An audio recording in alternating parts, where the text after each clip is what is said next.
कहीं ऐसा ना हो कि अब दिल्ली में लोगों को फ्रिज खोलते हुए भी डर लगने लगे, क्योंकि पिछले 9 महीने में दिल्ली के अंदर 3 ऐसे फ्रिज खुले जिनके अंदर से 3 लाशें निकली। क्राइम रिपोर्टिंग एक लंबे वक्त तक किया। एक चीज़ बड़ी, आप लोगों ने भी बड़े सारे सवाल किए, बड़े इल्ज़ाम भी लगे कि जो क्राइम की चीज़ें होती हैं और जो क्राइम के शोज़ बनते हैं, क्राइम रिपोर्टिंग होती है अलग अलग चैनल पे, जो क्राइम के बाकी शोज़ आते हैं, तो क्या वो क्रिमिनल को आइडियाज़ नहीं देते हैं कि इस तरीके से क्राइम करना चाहिए।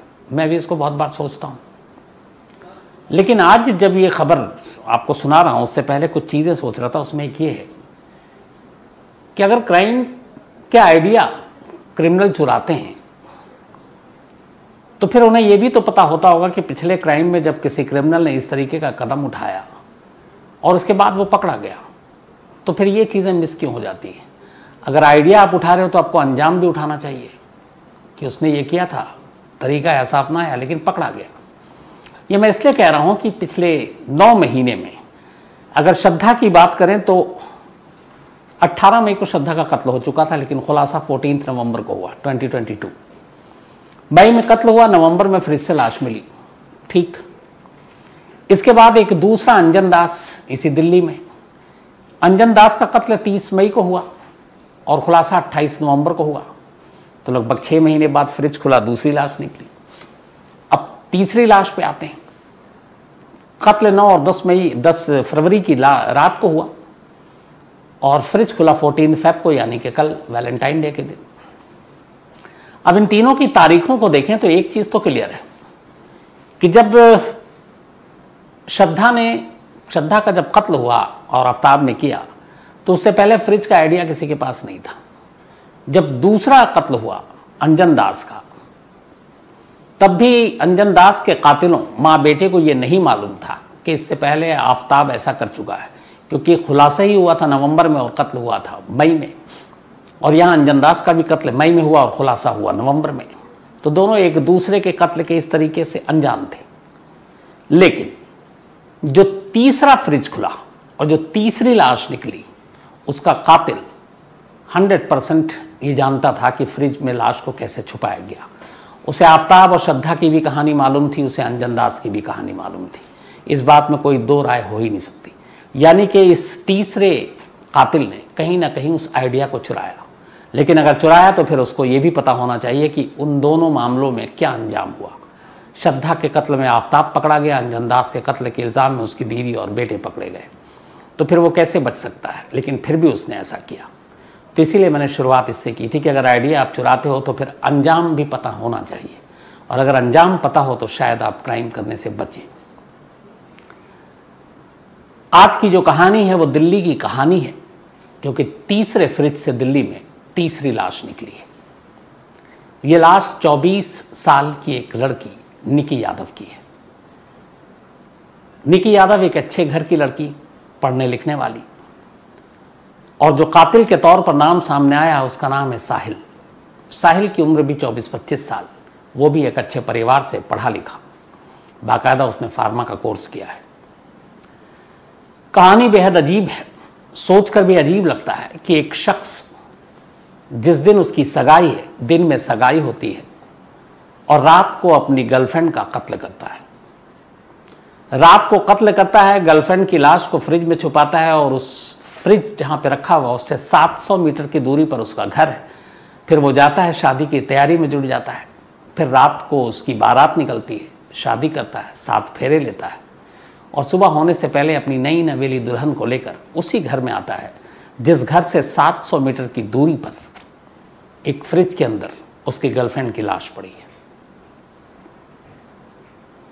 ये दिल्ली की कहानी है, बहुत हद तक श्रद्धा से मिलती जुलती कहानी है। फर्क इतना है पिछले 2 फ्रिज से निकली लाश और इस लाश में कि जो श्रद्धा की फ्रिज, जो लाश जब उसको खोला गया तो श्रद्धा की लाश के टुकड़े मिले। अंजन दास भी जिस फ्रिज में कैद था उसमें उसके लाश के टुकड़े थे। यहाँ जिस फ्रिज में निकी थी, उसकी सिर्फ ये थी कि लाश के टुकड़े नहीं हुए, और हो सकता है कि आगे चलकर उसके लाश के टुकड़े करता, क्योंकि उसे मालूम था इससे पहले ये क्या हुआ है। अब पूरी कहानी सिलसिलावार आपको बताता हूं। निकी यादव दिल्ली के बॉर्डर पर झज्जर एक इलाका है, वहाँ की रहने वाली एक अच्छे परिवार की। पिता का कारोबार मोटर पार्ट्स का गुरुग्राम में। निकी को पढ़ाई लिखाई का शौक था। पहले वो डॉक्टर बनना चाहती थी। 12वीं तक की पढ़ाई उसने घर पर रहकर की। जब उसने 12th पास किया, 2018 साल था, तब उसने कहा आप हायर स्टडी के लिए वो अपने इस झज्जर से दूर निकलेगी और दिल्ली आएगी। वो दिल्ली आती है। दिल्ली के उत्तम नगर इलाके में एक कोचिंग सेंटर ज्वाइन करती है और उत्तम नगर से चूंकि उसका घर दूर था तो वहीं वो एक किराए का घर लेती है और वहां रहने लगती है। आकाश इंस्टीट्यूट एक बहुत ही फेमस इंस्टीट्यूट है जो मेडिकल की पढ़ाई के लिए बच्चों को तैयार करता है, कॉम्पिटिटिव एग्जाम के लिए, नीट का। तो निकी भी नीट का एग्जाम क्लियर कर डॉक्टर बनना चाहती थी। वहां उसने एडमिशन लिया, पढ़ाई शुरू कर दी। इधर उसी वक्त नजफगढ़ के मित्राओ गांव का रहने वाला साहिल, जो एक अच्छे परिवार से, उसके पिता का गैराज है, एक ढाबा है, पैसे से ठीक ठाक, वो भी एसएससी का एग्जाम देने की, उसकी तैयारी करने के लिए उत्तम नगर में एक कोचिंग सेंटर ज्वाइन करता है। अब दोनों के कोचिंग सेंटर अलग हैं, अभी तक दोनों की मुलाकात नहीं हुई है, लेकिन इत्तेफाक से जिस बस से निकी आया जाया करती थी उसी बस से साहिल आया जाया करता था। आने जाने के दौरान दोनों की बस में मुलाकात हुई। मुलाकात के बाद फिर बात हुई, बात दोस्ती में बदली और देखते ही देखते ये दोस्ती प्यार में बदल गई। अब दोनों घुलने मिलने लगे। इसके बाद 19 आया, एग्ज़ाम दिया। निकी नीट क्लियर नहीं कर पाई, डॉक्टर नहीं बन पाई। उधर साहिल भी एसएससी का एग्ज़ाम क्रैक नहीं कर पाया। अब दोनों के पास कुछ और रास्ता था नहीं। इन्होंने कहा ग्रेजुएशन करते हैं। तो साहिल ने ग्रेटर नोएडा में गलगोटिया यूनिवर्सिटी में एडमिशन लिया, फार्मा के कोर्स में। जब साहिल ने वहाँ एडमिशन लिया तो अब निकी ने भी कहा कि उसे भी पढ़ाई करनी है। अब उसने डॉक्टरी का तो सपना टूट गया। उसने कहा वो प्रोफेसर बनेगी और उसी एम के साथ उसने उसी गलगोटिया में बीए इंग्लिश ऑनर्स में एडमिशन ले लिया। 19 की बात है। एडमिशन लेने के बाद अब दोनों एक साथ उसी यूनिवर्सिटी में पहुंच गए। अब ग्रेटर नोएडा से झज्जर और नजफगढ़ बहुत दूर है, तो वहीं इन्होंने एक किराए का घर लिया और फिर दोनों एक साथ लिव इन में रहने लगे। लिव इन में रह रहे थे, लेकिन निकी और साहिल दोनों के घर वालों को यहां पता नहीं था। श्रद्धा केस में दोनों के घर वाले जानते थे। श्रद्धा के पिता को भी मालूम था, भाई को भी मालूम था, आफ्ताब के भी घर वालों को मालूम था कि ये दोनों साथ में रहते हैं। उन्हें यह भी मालूम था कि इन दोनों का रिश्ता क्या है, दोनों शादी करने वाले हैं, जिसका विरोध किया था। लेकिन यहाँ कहानी उल्टी थी। यहाँ न निकी के घर वालों को कुछ मालूम था साहिल के बारे में, न साहिल के घर वालों को कुछ मालूम था निकी के बारे में। और साहिल अपने घर वालों से बड़ा डरता था, अपने बाप और बाकी लोगों से, क्योंकि वो जिस बैकग्राउंड से आता था वहाँ बड़े बुजुर्गों की ज़्यादा चलती है आज भी। तो अब दोनों लिव इन में रह रहे हैं, दोनों के घर वाले इन दोनों के रिश्ते से अनजान हैं। 19 के बाद 20 आ गया। 20 मार्च का महीना। मार्च के बाद देश में कोरोना की दस्तक, लॉकडाउन। अब दोनों को मजबूरी की वजह से ग्रेटर नोएडा का वो घर छोड़ना पड़ा और दोनों लॉकडाउन और कोरोना के चलते माँ बाप परेशान थे। वापस घर बुला लिया। कॉलेज भी बंद हो चुका था। अब सब कुछ वर्क फ्रॉम होम हो रहा था, ऑनलाइन क्लासेस हो रही थी। तो निकी भी वहाँ से अब ग्रेटर नोएडा से अपने घर पहुँच जाती है झज्जर। साहिल भी वहाँ से अपने घर पहुँच जाता है नजफगढ़। अब दोनों वहीं अपना ऑनलाइन क्लास, एग्ज़ाम सब चल रहा है, लेकिन फ़ोन पे और उस पे दोनों कांटेक्ट में हैं। और बीच में जब फिर लंबे अरसे के बाद लॉकडाउन ख़त्म हुआ, दोनों का मिलना मिलाना जारी और ये सब कुछ चल रहा है। इसी बीच में फिर दोनों के रिश्ते इस तरह से चलते रहते हैं। कोरोना ख़त्म हो जाता है। 22 आते आते सब कुछ फिर नॉर्मल हो गया। दुनिया ढर्रे पर आ गई। कॉलेज खुलने लगे, ऑफलाइन क्लासेस अब शुरू हो गई। तो इसी के बाद फिर से अब निकी जो है वो उत्तम नगर के बिंदापुर में एक किराए पे घर लेती है और वहाँ स्टडी के नाम पर पढ़ने लगती है, वहीं रहती है। साहिल अब अपने घर पर है और साहिल अक्सर उससे मिलने आता है। उसने फार्मा का कोर्स कंप्लीट कर लिया। उधर उसने भी इंग्लिश ऑनर्स का कोर्स का फाइनल ईयर था शायद इसी साल। तो अब दोनों की मुलाकात होती रहती है, आना जाना लगा हुआ है। इसी दौरान अब साहिल के घर वाले उस पर शादी के लिए दबाव डाल रहे हैं। साहिल लगातार टाल रहा है, निकी के बारे में उसने कुछ बताया नहीं, अपने रिश्ते के बारे में। लेकिन घर वाले कब तक मानते, खूब दबाव डाला, और दबाव डालते डालते आखिरकार उन्होंने एक लड़की देखी, लड़की के साथ रिश्ता तय हो गया। लेकिन इस रिश्ते की बात अभी तक साहिल निकी को नहीं बता रहा है। फरवरी का महीना आ गया। निकी ने प्लान किया कि वो वैलेंटाइन डे साहिल के साथ गोवा में मनाएगी। उसने बाकायदा टिकट बुक करा रखी फ्लाइट की। अब इधर इसी दौरान में आनन फानन में शादी की तारीख पंडित जी ने निकाल दी, सगाई और सबकी। अब सगाई की तारीख निकली 9 फरवरी और शादी की 10 फरवरी। सगाई दिन में, शादी रात में। अभी तक साहिल ने निकी को कुछ नहीं बताया। 9 फरवरी की तारीख आ गई। निकी उधर तैयारी कर रही है कि वो वैलेंटाइन डे मनाने जाएगी। इधर साहिल को पता है कि अब उसकी शादी होने जा रही है। 9 फरवरी को दिन में निकी को अपने किसी सोर्स से यह पता चल जाता है कि साहिल की शादी हो रही है, और वो भी अगले दिन। ये सुनते ही निकी के सर पर एक तरह से आसमान टूट पड़ता है, क्योंकि उसे उम्मीद थी कि साहिल उससे शादी करेगा, और साहिल ने इस शादी और इस रिश्ते के बारे में कभी कुछ बताया नहीं, सब कुछ छुपाया। अब जिस दिन पता चला उस दिन में सगाई है। निकी साहिल को फोन करती है, कहती है मुझे तुमसे मिलना है। साहिल कहता है मैं ठीक है आता हूं। उधर वो सगाई में भी फंसा हुआ है और अगले दिन शादी है। निकी के काफी फोर्स करने के बाद साहिल उससे कहता है मैं रात को मिलने आऊंगा। अब निकी बिंदापुर के जिस घर में किराए पर रह रही है, पिछले कुछ दिनों से उसकी एक छोटी बहन वहीं उसके साथ रह रही थी, वो भी पढ़ाई के सिलसिले में। आखिरकार रात 11 बजे फुर्सत मिलते ही सगाई वगाई निपटा कर साहिल अपनी हुंडई वेरना कार में बिंदापुर पहुंचता है। वहां उसकी छोटी बहन भी उससे मिलती है। छोटी बहन को भी कुछ पता नहीं था इन दोनों के रिश्ते के बारे में, निकी के घर वालों को भी पता नहीं था, बस इतना जानती थी कि वो इसका दोस्त है। अब वहां पे वो साहिल को मालूम था कि निकी भड़की हुई है। वो उसे कहता चलो गाड़ी में बैठो। निकी बैठ जाती है। निकी अपनी बहन से कहती कि हो सकता मैं ट्रिप पर देहरादून या मसूरी जाऊं, तो चिंता मत करना। और निकी के दिमाग में यही था कि वो साहिल को मना लेंगे और उसके बाद ये दोनों वहां से भाग लेंगे और गोवा चले जाएंगे, टिकट ऑलरेडी बुक है, और ये शादी टूट जाएगी और फिर वो उससे शादी कर लेगी। साहिल कहता गाड़ी में बैठकर बात करते हैं। इसके बाद दोनों गाड़ी में बैठते हैं और बैठते ही झगड़ा शुरू हो जाता है। निकी उससे लड़ती है कि तुमने इतनी बड़ी बात मुझसे छुपाई, तुम्हारी इंगेजमेंट हो गई, तुम्हारे लिए लड़की देखी गई, तुम्हारी शादी कल है, और मुझे तुमने अंधेरे में रखा।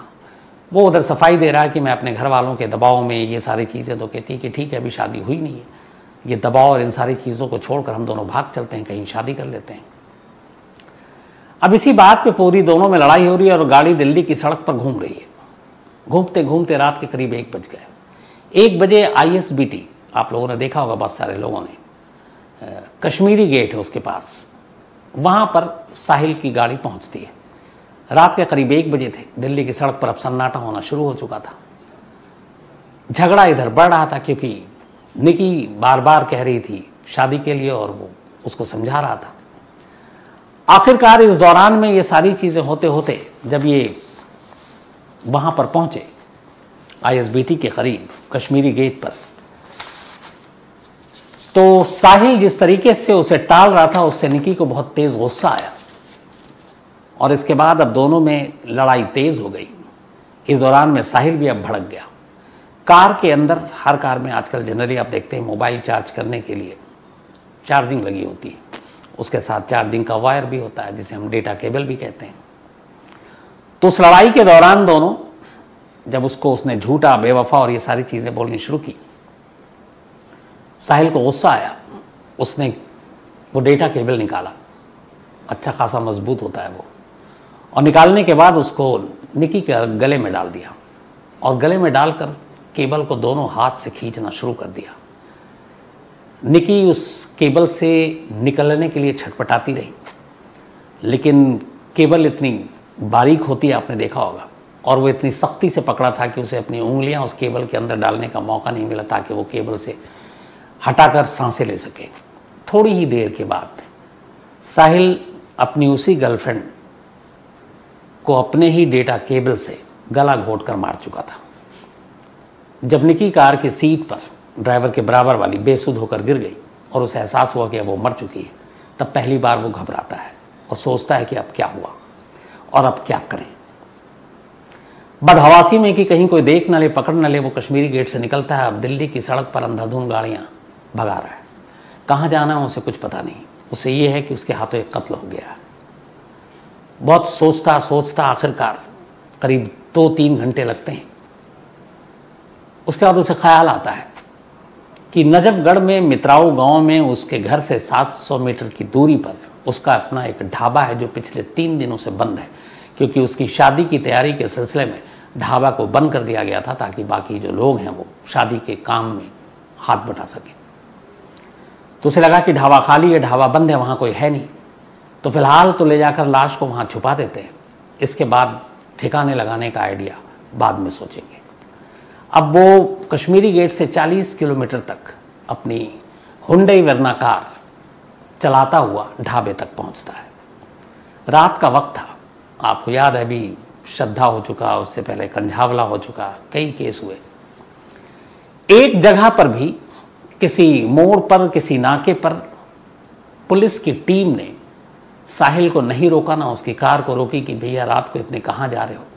कार की तलाशी नहीं ली कि कुछ गड़बड़ तो नहीं है, और उस कार में एक लाश है। तो एक लाश को लेकर वो 2-3 घंटे तक दिल्ली की सड़कों पर घूमता रहा और फिर कश्मीरी गेट से 40 किलोमीटर दूर पहुंचकर अपने उस ढाबे के अंदर जाता है, कार को वहां लगाता है। अब सोचता है क्या करूं, तभी उसकी नज़र पड़ती है सामने फ्रिज पर। चूंकि ढाबा 3 दिन से बंद, फ्रिज भी बंद।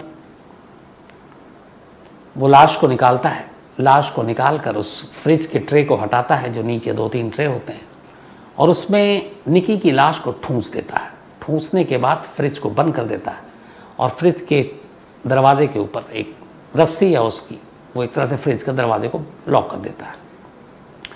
ये सब करने के बाद करीब 3 से 4 के दरमियान वो घर लौटता है। घर वालों को लगता है सगाई या दोस्तों के साथ पार्टी कर रहा होगा। घर लौटता है। अब ये तारीख आ चुकी है जिस दिन उसकी शादी है, यानी उसने कायदे से जो कत्ल किया वो वक्त 1 बजे का था। तो अब 9 की जगह 9 फरवरी की रात की जगह 10 फरवरी की रात हो चुकी थी और 10 को ही उसकी शादी थी। 4 बजे ये सब कुछ करने के बाद वो घर पहुंचता है। घर जाने के बाद कुछ ऐसा जाहिर नहीं करता कि वो क्या करके आया। इसके बाद सुबह होती है, घर में पूरा शादी का माहौल, दूर दूर से मेहमान आए हुए, रिश्तेदार आए हुए हैं, अड़ोसी पड़ोसी सभी को दावत दिया गया है। और इसके बाद शाम को धूमधाम से बारात निकलती है। साहिल दूल्हा बनता है, घोड़ी चढ़ता है, बारात में जाता है, वहाँ 7 फेरे लेता है। फेरे लेने के बाद अपनी नई दुल्हन को लेकर घर आता है। और ये सब कुछ जब हो रहा था तब उसके घर से 700 मीटर की दूरी पर उसके ढाबे में, उसके फ्रिज में उसकी गर्लफ्रेंड निकिता की लाश पड़ी हुई थी। अब ये सब कुछ हो गया, कैलेंडर ने तारीख बदली, अगली तारीख आ गई। अब हुआ ये कि 24 घंटे बीत चुके थे। 9 फरवरी को निकली थी निकी अपने घर से, 10 फरवरी को शादी हो गई, 11 फरवरी। इस दौरान में अब उसने एक बार भी अपने घर पे फोन नहीं किया, और इससे पहले कभी ऐसा नहीं हुआ कि निकी ने अपने घर फोन ना किया हो। एक बार जरूर कहती थी मैं ठीक ठाक हूं, बिंदापुर में, चूंकि वो अलग रह रही थी। तो निकी के पिता को थोड़ी टेंशन हुई, उन्होंने फोन किया। निकी के साथ एक दोस्त भी थी, उसने कहा कि नहीं वो यहाँ बिंदापुर घर पे तो है नहीं। निकी की बहन भी थी, उसने फिर अपने पिता को बताया कि नहीं उसका एक दोस्त आया था साहिल, और वो दोनों साथ गए, और दीदी कह रही थी कि वो शायद देहरादून और मनाली जाएंगे। तो पिता को थोड़ा लगा कि चलो ठीक है ये कहीं बाहर गई होगी, लेकिन फिर अगले दिन भी कॉल नहीं आया, तब उन्हें तनाव हुआ। तो उन्होंने कहा कि वो दोस्त कौन है। तब साहिल का नंबर उनकी छोटी बेटी और दोस्त से मिला। उन्होंने साहिल को फ़ोन किया।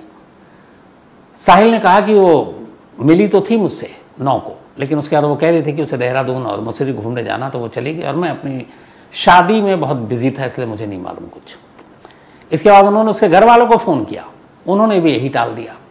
लेकिन इधर बेटी ने चूँकि कहा था कि दीदी गई हैं देहरादून और वहाँ घूमने, तो इसीलिए निकी के फादर ने पुलिस में उसकी गुमशुदगी की रिपोर्ट नहीं लिखाई, क्योंकि उन्हें लगा कि शायद उनकी बेटी सचमुच घूमने गई है। तो उन्होंने रिपोर्ट लिखाई नहीं, और वो अब बेफिक्र हो गए कि उनकी बेटी वहाँ है, हो सकता है फ़ोन कर लेगी। 3 दिन बीत चुके थे, 10 के बाद 11, 12, 13। अब वैलेंटाइन डे की तारीख आ गई। ये चौथा दिन था, बल्कि 5वां दिन, जिस दिन से निकी गायब हुई थी। 9 को वो गायब हुई थी आखिरी बार, अब 14 वैलेंटाइन डे। वैलेंटाइन डे के दिन सुबह एक शख्स ने इसी नजफगढ़ में रहने वाले एक पुलिस वाले को फोन किया। वो पुलिस वाला दिल्ली पुलिस में क्राइम ब्रांच में काम करता है। तो उसको फोन किया और ये शख्स एक गुमनाम शख्स है, इसको मान लीजिए, और उसने कहा कि मुझे एक खबर देनी है। तो उसने पूछा बताओ। उसने कहा कि हमारे इलाके में एक शादी हुई है, इसका नाम है साहिल, और साहिल की एक गर्लफ्रेंड है, उसका नाम है निकी, और इन दोनों के रिश्ते बड़े पुराने हैं, करीब 3, 4, 5 साल हो गए, लेकिन साहिल की शादी कहीं और हुई। तो पुलिस वाले ने कहा इसमें अजीब क्या है, हो सकता है बहुत सारे ऐसे केस होते हैं, प्यार कहीं और होती है, शादी कहीं और हो जाती है। तो उसने बोला नहीं, बात वो नहीं है, बात उससे भी अजीब ये है कि साहिल की शादी किसी और लड़की से हो रही है, और इस दौरान में पिछले कई दिनों से मुझे निकी दिखाई नहीं दी और उसकी कोई खबर नहीं है, और मुझे ये पता चला है कि वो शायद गायब है। अब जब ये सुना उस पुलिस वाले ने तो उसके भी कान खड़े हुए। फिर उसने कहा कि मुझे उसके बंद ढाबे में कुछ हलचल नजर आई थी। एक रात मुझे किसी ने कहा था कि देर रात कोई आया था ढाबे में, तो कुछ गड़बड़ है मुझे लगता है। क्राइम ब्रांच के उस पुलिस वाले ने अपने सीनियर पुलिस अफसर को कहा कि ऐसे ऐसे ये बात है। उस अफसर ने कहा अच्छा ठीक है, जो निकी नाम है पता करो, किसी थाने में उसकी गुमशुदगी की रिपोर्ट होगी। पता क्या, कहीं गुमशुदगी की रिपोर्ट ही नहीं है। तो उसने कहा ये क्या बात हुई। उधर जिस शख्स ने उस क्राइम ब्रांच के पुलिस अफसर को फोन किया था वो उस पर बहुत ट्रस्ट करता था कि वो उसका एक तरह से मुखबिर था। उसने कहा वो झूठ नहीं बोल रहा है। तो उसने कहा चलो वो तो कहीं रिपोर्ट नहीं है मिसिंग की। उसने एक और क्लू दी है उसके ढाबे की। तो चलो उसके ढाबे पे चलते हैं। अभी उसके ढाबे पर गए तो ढाबा बंद, पुलिस की टीम। उसके बाद उन्होंने फोन किया साहिल का नंबर, उसका नंबर नहीं मिल रहा है। घर वाले इत्तेफाक से घर में नहीं उस दिन, तो शायद किसी फंक्शन के सिलसिले में, शादी के बाद जो चीज़ें होती हैं वो चले गए थे। तो पुलिस ने कहा ये माजरा क्या, सब गायब है। तो उनको थोड़ा लगा कि ये सब भागे हुए हैं, लेकिन वो गए थे घर वाले किसी और फंक्शन में, क्योंकि साहिल के अलावा और किसी को ये सारी चीज़ें पता नहीं थी। तब कोई मिला नहीं तो पुलिस ने कहा कि चलो ढाबे में ही कुछ सस्पिशियस चीज़ें बताई थी, यहीं तलाशी लेते हैं। अब वो ढाबे के अंदर घुसे, उन्होंने तलाशी ली। तलाशी लेते लेते शायद श्रद्धा और जो 2 केस आपको सुनाया अभी, पुलिस सिर्फ दिल्ली क्या पूरे देश की पुलिस के जहन में ये फ्रिज जो है वो घर कर गया है। तो लोगों के जहन में वो रहता है फ्रिज। तो जब वो ढाबे के अंदर गए कहीं कुछ मिला नहीं, तो एक पुलिस वाले के दिमाग में वो श्रद्धा वाली कहानी आ गई फ्रिज की। तो उसने कहा फ्रिज ही खोल लेते हैं। उसने जैसे ही फ्रिज खोला, अंदर से निकी की लाश ठूंस कर जो रखी गई थी वो बाहर गिर गई। खुद पुलिस वालों के होश उड़ गए। इसके बाद उन्होंने लाश उठाई, फिर दीनदयाल उपाध्याय हॉस्पिटल उसको पहुंचाया, और तब ये पता चला कि ये निकी है। इसके बाद कल ही यानी कि 14 फ़रवरी मंगलवार के दिन एक पुलिस अफसर ने निकी के पिता सुनील यादव को फ़ोन किया और कहा कि आपसे ज़रूरी काम है, आप थाने आ जाइए। जब वो थाने आए तो उन्हें सारी बातें बताई गई, फिर निकी की लाश दिखाई गई, वो पहचान गए। अब इसके बाद पुलिस की एक टीम साहिल के पीछे लग गई। साहिल को तब तक ये कहानी मालूम नहीं थी कि फ्रिज का राज खुल चुका है। वो जैसे ही दोपहर बाद घर की तरफ लौटा, पुलिस की एक टीम पहले से ही वहाँ पे छुपी हुई थी। साहिल को दबोच लिया। साहिल को पकड़कर पुलिस की टीम लाई, पूछताछ हुई। चूँकि फ्रिज का राज खुल चुका था, उसके पास कोई बहाना भी नहीं था। फिर उसने पूरी कहानी सुनानी शुरू कर दी, और पूरी कहानी यही थी कि निकी उस पर शादी के लिए दबाव डाल रही थी और घर वाले उस पर शादी के लिए दबाव डाल रहे थे। घर वालों को वो मना कर नहीं सकता था, और शादी तय हो गई। निकी को उसने ये बात बताई नहीं, और बस इसी बात पे निकी भड़क गई, और मुझे कुछ सूझा नहीं। झगड़ा इतना बढ़ा कि मैंने उसको गला घोट कर मार डाला। इसके बाद लाश कहीं और ठिकाने लगाने का मौका नहीं मिला, तो फ्रिज में रख दिया ये सोचकर कि शादी हो जाए, थोड़ा मामला ठंडा हो जाए, तो फिर इस लाश को ठिकाने लगा देंगे। अब इस लाश को वो ठिकाने आफताब की तरह लगाता, या फिर लाश को पूरी एक साबुत लाश को ले जाकर कहीं फेंक देता, इसका अभी खुलासा नहीं हुआ है। लेकिन कुल मिलाकर इस कहानी ने फिर वही चीज़ मैं शुरुआत में लौटूंगा कि अगर कत्ल के आइडिया चुराने वाले आइडिया चुराते हैं तो फिर अंजाम क्यों नहीं चुराते। अगर हर क्रिमिनल अंजाम भी चुरा ले तो शायद वो ऐसी चीज़ें ना करे, क्योंकि अंजाम यहाँ पर मैं ये कह रहा हूँ कि जिस तरीके से गुस्से में, जो साहिल का कहना उसने गला घोट दिया, लगभग ऐसे ही तो सेम किया था आफ्ताब ने। शाम को उसका भी झगड़ा हुआ और उसने गुस्से में गला घोंट दिया, और उसके बाद फिर वो सोचने लगा क्या क्या करना है। तो अगर आइडिया ही चुराना है तो फिर मुझे लगता है कि एक बार पहले अंजाम चुरा ले तो शायद कोई भी क्रिमिनल कॉपी करके इस तरह के क्राइम नहीं करेगा। तो ये थी अफसोसनाक कहानी, दिल्ली के तीसरे फ्रिज से निकली तीसरी लाश की कहानी। अब इस कहानी को खत्म करता हूं, ये अपना सिलसिला क्या करूं, मजबूरी भी है। केजंग वांगमू मिजी जी, इनका आज बर्थडे है और ये अरुणाचल प्रदेश से हैं, तो हैप्पी बर्थडे केजंग। और ये दोरजी गेरिंग मिजी जी की वाइफ है। साथ ही कैफ समी खान, इनका भी आज जन्मदिन है, तो हैप्पी बर्थडे कैफ। इसके अलावा मयूर थुबो, इनका भी आज बर्थडे है, तो हैप्पी बर्थडे मयूर। और संदीप छत्तर ने भेजा है। गोलू, इनका भी आज जन्मदिन है, तो हैप्पी बर्थडे गोलू। और सौरभ ने भेजा है। इसके अलावा अनुज उर्फ आशीष, इनका भी आज बर्थडे है, तो हैप्पी बर्थडे अनुज। और ये जानेश्वर पॉल ने भेजा, उनके बेटे हैं।